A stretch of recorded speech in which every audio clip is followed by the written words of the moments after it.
Halo Mami semuanya, balik lagi. Kali ini aku akan sharing tentang suatu topik yang lumayan agak sensitif ya. Ini tentang payudara kecil tidak bisa menyusui. Hoax.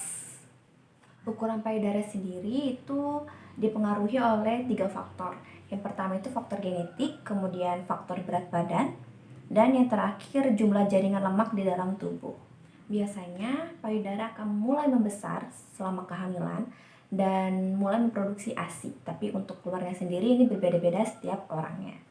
Ada beberapa faktor yang dapat mempengaruhi produksi dari ASI. Yang pertama itu karena kelahiran prematur, kemudian yang kedua karena stres, ketiga ibu obesitas dengan tekanan darahnya itu tinggi, kemudian faktor ibu yang merokok, gangguan hormonal, konsumsi obat, frekuensi menyusu, kemudian asupan makanan dari ibunya, dan juga waktu tidur dari si ibu. Dan di sini tidak ada ukuran payudara, jadi pengaruh ke produksi ASI itu nggak ada sama sekali, nggak ada hubungannya ya. Ibu yang memiliki payudara yang kecil itu bisa menyusui dengan normal kok. Tapi ada beberapa triknya, karena memang tidak semudah yang payudaranya besar dan yang berputing besar. Ada beberapa tips ya dari saya. Yang pertama itu kuncinya itu adalah pelekatan. Pokoknya kalau misalnya kita kesulitan menyusui, perbaiki pelekatannya. Ini kunci utama. Kemudian menyusuinya itu harus di kedua payudara, tidak boleh di satu payudara saja, tapi harus keduanya.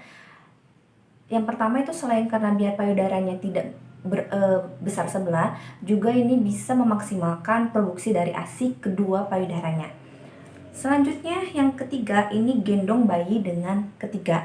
Itu gendong bayi dengan benar. Jadi saat proses menyusui, bayinya itu posisinya itu saat digendong itu harus benar, harus sejajar dengan puting si mulutnya itu, dan sebisa mungkin si pelekatannya kembali ke pelekatan, jadi punya si pelekatannya itu harus benar. Selanjutnya tips yang keempat itu kita mencari posisi yang nyaman saat menyusui. Entah mau duduk, mau digendong sambil berdiri, atau mau sambil tiduran. Yang penting posisinya itu nyaman untuk kita sebagai ibunya dan juga si bayi saat menyusui. Kalau perlu pakai bantuan seperti bantal untuk menyusui atau bantal biasa. Itu pas ditaruh di bagian sini untuk biar si bayinya nanti gampang saat menyusuinya. Ini biasanya kalau pemula masih pakai bantal itu wajar. Kemudian bisa juga ditaruh bantal di bagian punggung sini biar nyaman saat menyusui. Dan saat posisi tidur pun itu kita tinggal mengatur bantal saja biar posisinya itu bisa senyaman mungkin. Seperti itu. Lanjut ke trik yang terakhir, itu beri ASI secara teratur. Secara teratur ini biasanya berkala setiap 2-3 jam sekali. Awalnya saya menerapkan cara itu, tapi setelah lama-lama akhirnya saya menyusuinya itu semau anak saya, semintanya anak saya. Karena kan kadang jadwal tidurnya apalagi di awal-awal kelahiran itu dia tidurnya itu lama sekali, itu dibangunin juga susah.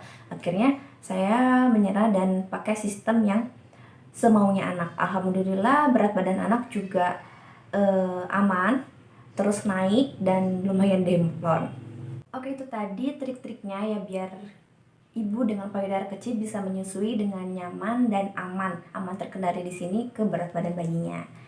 Ini sudah saya praktekkan karena saya sendiri payudaranya tidak besar, cenderung yang termasuk yang kecil. Putingnya juga sebenarnya awalnya agak mendelep, tapi dengan rajin menyusui, putingnya itu bisa mencuat sendiri dan bisa membesar. Jadi untuk para moms yang payudara yang kecil, jangan perkecil hati.